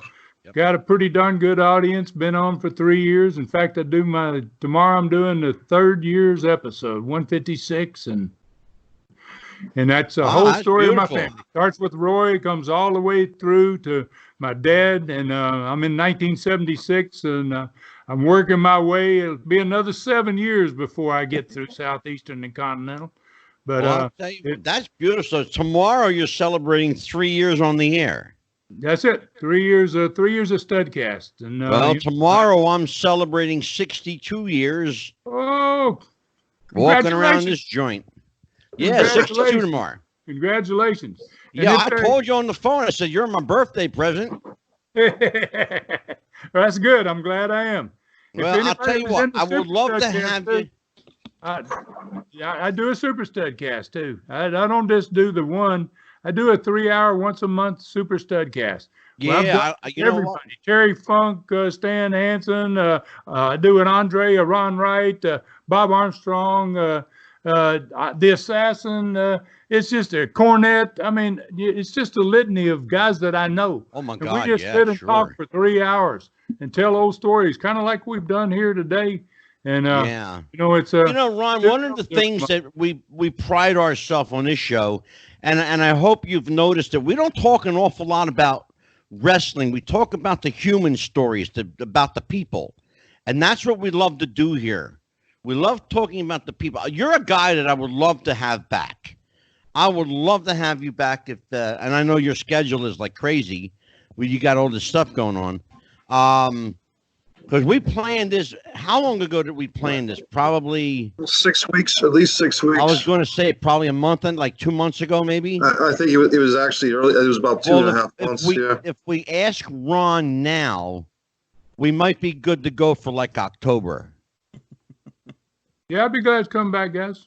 I've enjoyed it. I like talking wrestling. It's what I've done all my life. Seems like so. I'll tell you what, we like you here, man. We like you here. So yeah, y'all just get in touch with me, and let's do something in October. Oh, absolutely. Well, I'll tell you what, Dan. Yes. Final round for Ron before we let him go. Well, I mean, really, no. I guess the last thought I could get from you is a question I ask all our talent. And that's the question Eddie Graham used to say, everybody in wrestling has a first love and a true love. Who was your favorite opponent? Who did you love working with the most through your career? Oh, man, I worked with so many people. Mongolian Stomper. Archie. Oh, yeah, Archie Gold. Yeah. Goldie. Wow. Really loved working with Stomper. He was kind of stiff. He was I just liked his style. And what a great guy, too, at the same time. I mean, and he worked for me for many years in my company. He was a bona fide badass. And he was one of those guys, when you brought him in your territory, he got over the first night. It didn't take very long. So, yeah, I really like working with Archie. Aren't you happy that I'm old enough? I remember Archie Goldie. I remember Archie Goldie. No shit. Yeah, brother, I'll tell you what, I gotta have you back. Thank you so much for joining us. My best to your other half there. I won't call her out on the air, but I'll tell you what, she's amazing to get you on the Skype with us tonight. We almost didn't think this was going to happen, folks, but Ron's got a little secret weapon there. We're not gonna let the cat out of the bag. Hey, well, guys, I appreciate Brother, you know, and I've enjoyed Thank you, it my very friend. much. I'll touch base with you in a couple of days. Thank you so much. Thanks, Hey, Ron. thank y'all. Appreciate Take it, care, buddy. Thank y'all very much. Thank you. Good night. Night. The Tennessee stud, Ron. I'll tell you what, great guy. Great guy. Mhm. Dan, what do you think, kid? Everything you expected? Oh, absolutely, and more. I mean, like I said, you know, I got into the business as a wrestler, as a historian with my column, and those are the kind of stories that you look for. I mean, that Oh, my God. that is an insight that, and it's unfortunate. We mentioned several big names that we've lost recently. You know, that's the kind of stories you have to tell now, because you're not going to get to hear them 10 years from now. And that's why we do what we do. And we keep telling people we don't talk wrestling, we talk people. exactly. This is a wrestling show about people. You know, the personalities. We're going to have, hopefully, we're going to have Dominic DeNucci. I would love to have Dominic on. We confirmed it, but then he's having second. We don't really know what's going on yet. But keep your fingers crossed, because we're trying to get Dominic DeNucci on. You know, these guys, there's very few left. They're all leaving us, you know? Yeah. I want that history preserved. Mikey, we got to preserve that history. Well, you know, the thing is, Angelo, the show is called Wrestling with the Future, and it's my belief, and this might sound like grandstanding or hyperbole, but it's my belief that the true pro wrestling fan base has got to come together and save the sport from the pretenders that are in the ring right now. Exactly. Dan has mentioned in his columns, I've mentioned in my pro wrestling rants, that the Kenny Omegas, the Velveteen Joeys that pollute and stink up our rings with their theatrics and their parody shtick, they are not Yep. living. They're not living in the footsteps of Tully Blanchard and Bret Hart and Buddy Rogers and Bruno Sammartino. So it's up to the fans that are more intelligent, more discerning. Fans like my friend in Texas, Jay Baca, who does his own wrestling podcast and is a big Right. supporter of me on Twitter. It's up to us to reclaim the sport from the pretenders that are in this ring and are on our televisions. Yeah. And if we need guys like Ron Fuller to do a podcast so that 12-year-old kid in the suburbs or the city or wherever he's at, it doesn't have to be a Tony Khan silver spoon kid. Pro wrestling, by its nature, is a less expensive production to put on than a lot of things, because you basically need a ring and about 20 guys to do a good show in a venue. Yeah. So my hope is that this show not just preserves the past, but lays a foundation to salvage this sport for the future. That's my hope. Well said, Dan.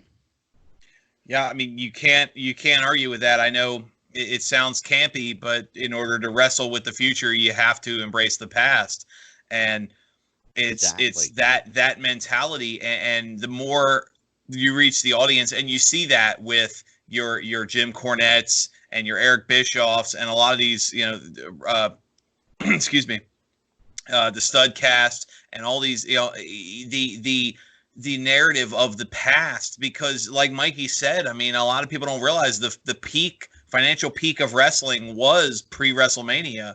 And God, yeah. even in the era when, you know, the Hulkamania era and then the Attitude Era and the Monday Night Wars, when you were having, Raw drew an 8-point rating, like 8 million people. Well, congratulations. In the territory days, you had 30 million people watching wrestling at any given moment. You know, I mean, each promotion was pulling in 2, 3, 5 million people a week. Sure. So you figure how many territories there were, 30, 40, 50 million people every week watching wrestling. Here we are thinking 8 million. No, it's you have to, Dan, tell they break story. 300,000 people and they're ready to celebrate. Okay, let's be honest about it. Exactly. Well, there's no millions involved anymore. We're talking about hundreds of thousands. Well, and that's the thing. Like, they just had Nobody's broken 1 million in months. Right. Literally months. They haven't broke the 1 million mark in 4 months. Right. Okay? And they just released the numbers, NXT and AEW doing their competing pay-per-views with Fighter Fest and then the Great America, the Great American Bash. Yeah. And just yesterday, NXT won the final night with, I think it was like 751,000. 751,000 wins the rating war. You know, there was a point when a bad NWA cast, if they had 6 million, it was an off weekend. You know. Yeah. I mean that's exactly what I'm talking about. You know, they're ready to celebrate. Right. With numbers like that. That's not a celebration. They should be ashamed of themselves. Yeah. Well, Mikey, it's jump like in here. it's like Cornette says, the biggest marks are in the ring now. And when you got guys, before, Mike, I've said that before.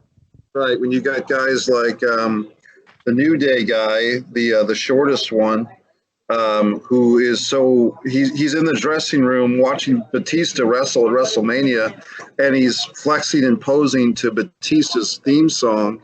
And you've got one of the guys is actually pretty good. Dax Harwood today is twittering about, he's with AEW now, and he's twittering about how he's watching both AEW and NXT, and as fans, we should be happy. This is a guy who's in the Revival who's telling us that he's watching the company that he just left because they wouldn't promote him, and they wanted to put him in a suspenders and a bow tie. And I tweeted back to him, I said, hey Dax, aren't you a wrestler, not a fan? And somebody responded to me. No, they don't understand. Right. Somebody responded to me. Speaking of bringing people back, can somebody make sense of bringing back Heath Slater? Or am I missing something here? That was didn't they get rid of him for a reason? He was part of the budget. Like he can't cuts. wrestle. Like he's got no personality. Like he can't cut a promo. Like he's really not that much to look at. Like, he's not why much. We got him back here. No, he's not much physically. I'll shut up now, Dan. Go ahead. No, you're fine. Heath Slater's not much physically, but he is a talented performer. He's just one of those guys that's never really meant to get above the curtain jerker position. Why did they bring him back? For what reason? They did that as a favor to their champion. Obviously that was his goodbye. Because, you know, it was they cut all these people during an outbreak, and not everybody got their moment in the sun. And he'd been with the company for years, and his best friend happens to be the current champion. So they did that as a favor to the champion. Now I think it's going to be interesting because the second his non-compete clause is up, he's going to TNA, and at least that's the rumor anyway. And why TNA? His former tag partners there, and they've been hyping. So he's going to go to a group that's barely existent at the moment. Well, it's got to be better than being unemployed. I mean, I don't know. Well, if you're going to have that mentality, go to AEW and make some money while you're doing it. Well, AEW's being they're not, you know, they're got to be real careful not. Yeah, Mikey, go ahead. Mikey's on mute. You're muted. Okay, guess not. But AEW's they're not trying to sign every WWE guy, because that was WCW's problem, was they would sign these mid-carders and try and push them, and it just didn't work. Yeah. Well, you know, like I said, Dan, I don't understand the sense. Now, what are they going to do? They're going to bring him back again? You think they're done with him? Was a one-off deal? Yeah, that was a one-off. That was his goodbye. Like I said, that was a favor to the champ, and that's it. Just to give him some closure? Yeah, I mean, he's been with the company for over 10 years. 14 years. Yeah, you might as well give him something. I'm going to take the opposite point of view, guys. I actually thought that was a good segment. I've been a low-key Heath Slater fan and a three-man band fan for a while. I'm sorry, Mike. I was going to say, don't get me wrong. I agreed. I thought it was a good segment, but it doesn't change the fact that it was a one-off. Well, let's put it this way. With wrestling, with WWE, with any wrestling company, these guys, in theory, are free agents. In theory, they can come and go as they please. We all know that that's not true in practice.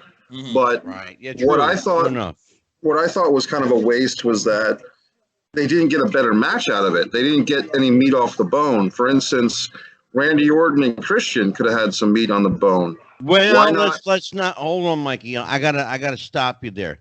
That's a whole nother dynamic. When you're talking about Heath Slater, understand something. He's there for Phil. He's only there for Phil. All right. They have no intention, at least in my estimation, from what I saw, they have absolutely no intention of using him for anything substantial. Like Danny said, this was a one-off. This was a final bow, a curtain call. This was his, doing the favor for a guy on the way out, whatever the case may be. But they let him go. And we need to understand something. They let him go for a reason. He just doesn't have it. Can he work? Yeah, he can work. He's okay for a preliminary guy. But he's not a main eventer. He's not even a middle carder. He's a curtain jerker. And that's all he's ever intended to be. The problem they made was trying to create this character for him that he's clearly not.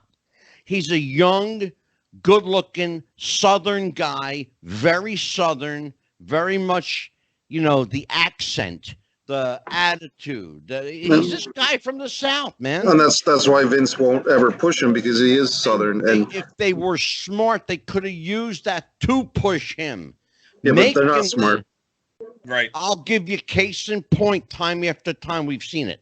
Let's say Hillbilly Jim. Remember him? Yeah.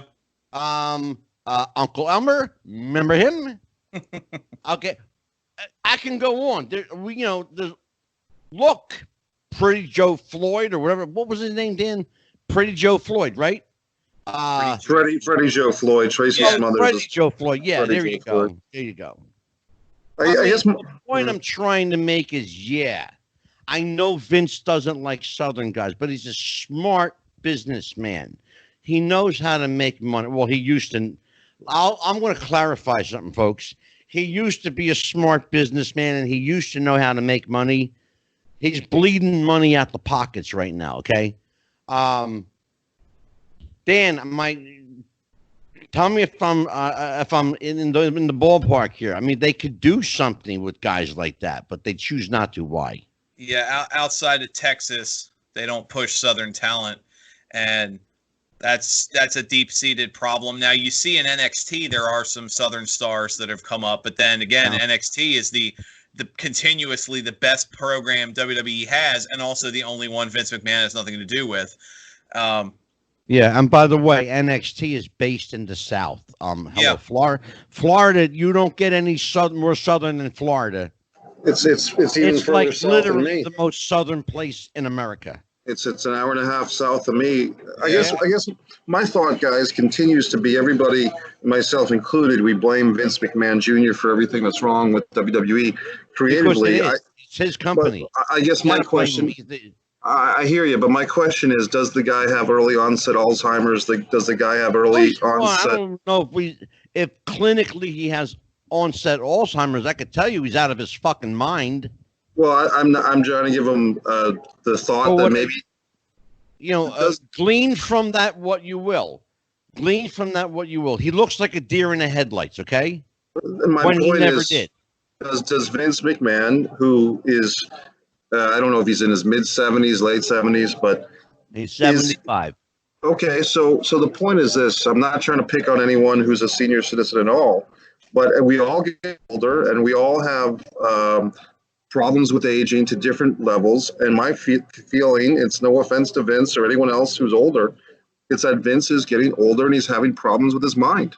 And that's as politely as I can say it. To accept the reality of the situation, have a meeting with his family and say, I think maybe I should step down. What did I say before, Dan? He's got too much pride, too much ego, pride.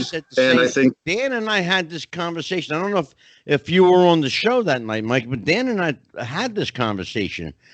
All I would love for all he has to do to make me happy. It's as simple as this. All he has to do, walk away. Just walk away. they did Right. They did that as a storyline 5 or 6 years ago. Triple H came into the ring and told Vince that he was done and blah blah blah. So it's like 2 years ago in December of 18, the McMahon foursome came into the ring and told us that we were in charge. Remember that?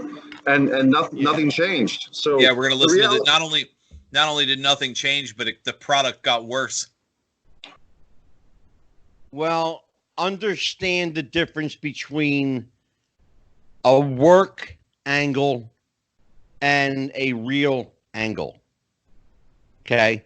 If you see it on television, trust me, folks, it's a work. Right. It's a work. They will never, ever tip their hat on when a camera is rolling. You'll never see it. You'll never hear it. Not on television. They'll never do business on TV. That's why I say just that the way Vince works. The shows like this are important because, we're not going to sit here. To me, what's great about Wrestling with the Future podcast is we're not analyzing every Monday Night Raw, digging at something, looking for something interesting to talk about. There's nothing interesting to talk about. We'll never do it. Right. What the fans need to do is that some 12-year-old kid who loves pro wrestling has to go back to the old wrestling magazines he finds on Craigslist, or his uncle's got a stash of old wrestling magazines. He's got to dig through YouTube, watch the old Southeast Wrestling with the Fullers, watch the old World Class Wrestling with the Von Erichs and the Freebirds, and hopefully what we're doing is providing a starting point for some young wrestling fan to build his or her own promotion that respects the integrity of what professional wrestling used to be and still should be and can be again. We can't watch the quote modern product quote of the last 10 or 15 years and think that is suitable for to sustain this sport. Like I've said, professional wrestling since about 2014 at the least. It's been like the steroid era of baseball. It's an era that's disgraceful. It's pathetic, and at least we're man enough to admit it and tell people about it. I'm not going to be like, say, a guy like JD from New York who screams and hollers about how bad the WWE show is. But he never tells you shit. Please don't get me started with him. He never tells his audience to stop watching. When I was doing the pro wrestling rants, I said, find something better to do with your time. Watch old wrestling. Watch alternative wrestling. Watch Japanese stuff if you have to. He's got a problem. He's not that smart. Dan, go ahead. No, I completely agree with Mikey. And I mean, if we're going to have any kind of final thoughts, I think it's that it's unfortunate. Mikey brought it up a couple shows ago where there is a section of the wrestling audience that's waiting for Vince McMahon to die and see what happens there. I actually think really to get back to where we are, wrestling as a whole has to die. AEW and WWE, some of these companies are going to have to fold. I mean, even now. That's exactly what has to happen, Dan. Right. Even now. There has to be, I'm sorry if people like me to say this or not, but there has to be a cleansing, a purging. There has to be a completely blank slate. Wrestling has to take a giant shit and then flush the toilet, and let's see what we got left. Right. Start with some fresh water. That's a start. The second thing you do is you get rid of JD from NY. Well, I just mentioned him as an example, and look, my friend. He's got nothing. Here's the problem with this guy. The problem with that, and I'm sure he's a nice guy off camera. Okay, here's the problem I have. I got two issues with him. Number one, he does the same thing every fucking day. Okay, hollers and hollers and hollers. That's the first problem I got. The second problem I have is there are idiots that are watching this guy's channel, shooting his numbers through the roof to watch him holler. Now, you might see that from me because I stopped smoking, okay? And as Dan has already noticed, I've been increasingly more vocal tonight since Mr. Fuller has left. Because I'm usually a very quiet, shy, unassuming guy. Oh, yeah. As long as I got my coffee and my cigarette. Very quiet. Yeah, unassuming. Exactly. Right? And aren't I, Dan? Thank you. Not in the slightest. Give me a break, Jess. Give me a break, Jess. Right. But here's the thing, though. what bothers me is I call it the Cornette effect. Okay, people love Cornette. He doesn't say anything. He hollers. He rants and hollers. What is he saying? He's saying the same thing he said for the last 15, 20 years in a row. I hate this, and I hate that, and that needs to change, and this needs to change, and I can do it better, and blah, blah, blah, blah, blah. Well, guess what? Go ahead. Put your fucking money where your mouth is, asshole. Here's the thing I would say, Angelo. I think there's a certain escapism that we all have for pro wrestling, at least I do. It's a safety zone. It's a place to go where real life troubles or real life relationships with women are not involved, and we can put on our wrestling t-shirt and we can hide into the sanctity of our visions of wrestling past. And that's great. But when wrestling turns its back on you, when they start selling the shows to the Saudi Arabian government, and when they start that, Mikey. Me too. And so when they start doing hypocritical things like saying they're promoting women's wrestling, but only if the Prince of Saudi Arabia allows for it, that's when I say, you know what? I'm not going to support this program as much as I used to. Like I said before, guys, probably 2007, I spent more money on WWE action figures than I should have. But 2020, I'm not spending much money on WWE at all. Well, and yeah, I'm sure your bank account is grateful for that. You know, I mean, what is there to spend? There's nothing out there. There's no. Well, you don't spend money on pay-per-views. Why would I want to buy a Drew McIntyre T-shirt? He's just another meat puppet for Vince McMahon. I mean, and here's the thing, also, guys, and this is kind of cutting it close to the bone. I do think that when you're a male, aged 13 to 25, that's probably when your peak years of being a wrestling fan really should be. You know what I mean? Because we all get older, we do things with our own lives. But if I were a male 13 to 25 now, I don't know if I would watch pro wrestling, or at least WWE, because I don't know if I'd be impressed by what I was seeing. No, you know why? You know, young males 13 to 25, they're on the internet watching porn. Well, that's why and they don't have to pay $9.95 a month for it either. That's why they have a proliferation of Alexa Bliss, Liv Morgans, etc. Because you know what, and they can have them. On that note, then we are going to say goodnight to everyone, but we have some amazing guests coming up. Yes, sir. So, what do we got coming up? We have, let's see. Of course, today was Ron Fuller. We've got next week. Oh my goodness, we got some good stuff coming up next week. We've got Andrew Anderson coming up, I believe, on Tuesday. Am I right? The 14th, yes, sir. Then we have on the 16th, I believe we have John Arezzi. Tell me if I'm... John Arezzi's the 16th, yes. Yep. John, we got Remembering the Territories on the 21st. Baby Doll comes back on the 23rd. And I believe we have on the 28th. I am looking for this one. This is the death and replacement of Paul McCartney with Mike Williams from the Stage of Play and the most controversial man in pro wrestling, Mr. Warmth himself, Vince Russo. There you go. Okay. People, you want to behave yourself that night, Dan, please. Please behave yourself that night.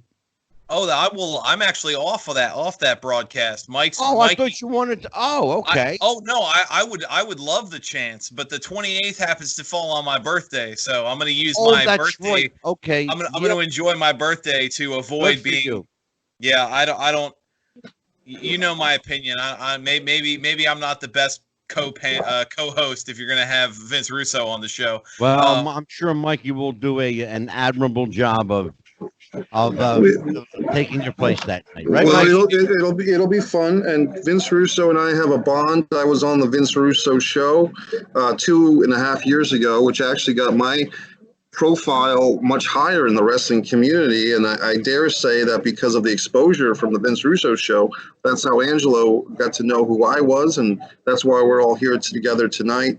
Yes. But I have to say, guys, that I've been listening to the audio version of the Memoirs of Billy Shears. Yes. And I've got the free Audible from Amazon trial.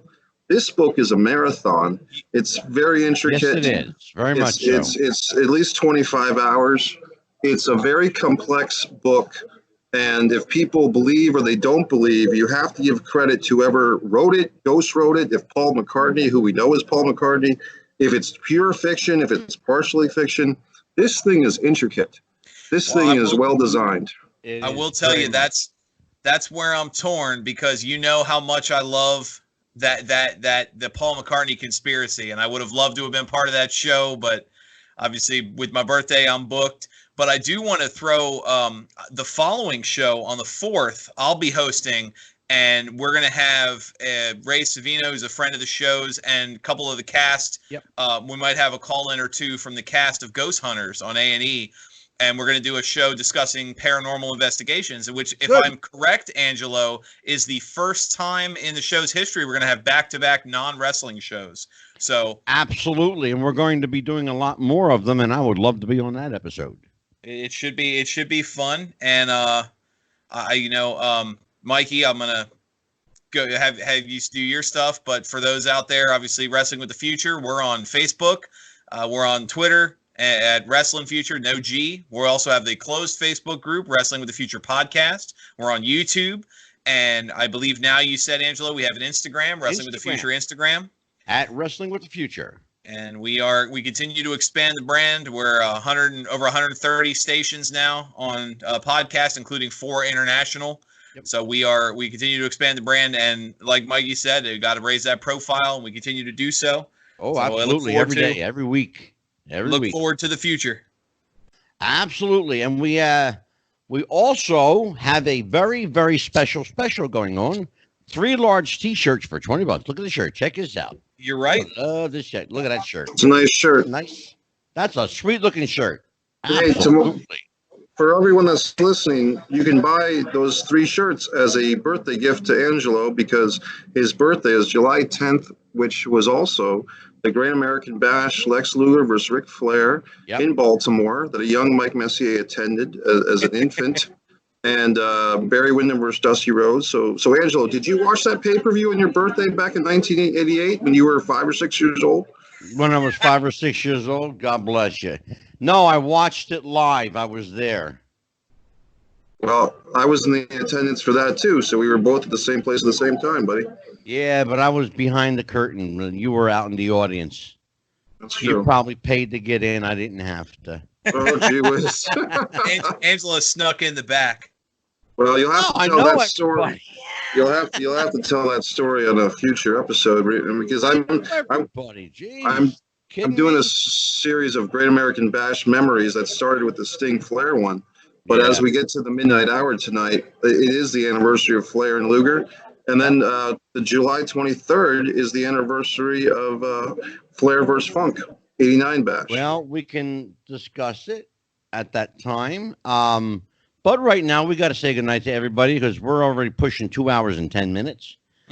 So, everyone, thank you for Mike the Movie Maker, marvelous Mike the Movie Maker Messier, MikeMessier.com. If his name was a website, it would be MikeMessier.com. For Dan the Man Sebastiano, the smartest guy in the room, the happy haberdasher. I am Psychic Medium Angelo. Enjoy. Happy wrestling, everybody. We'll see you next time. Bye-bye.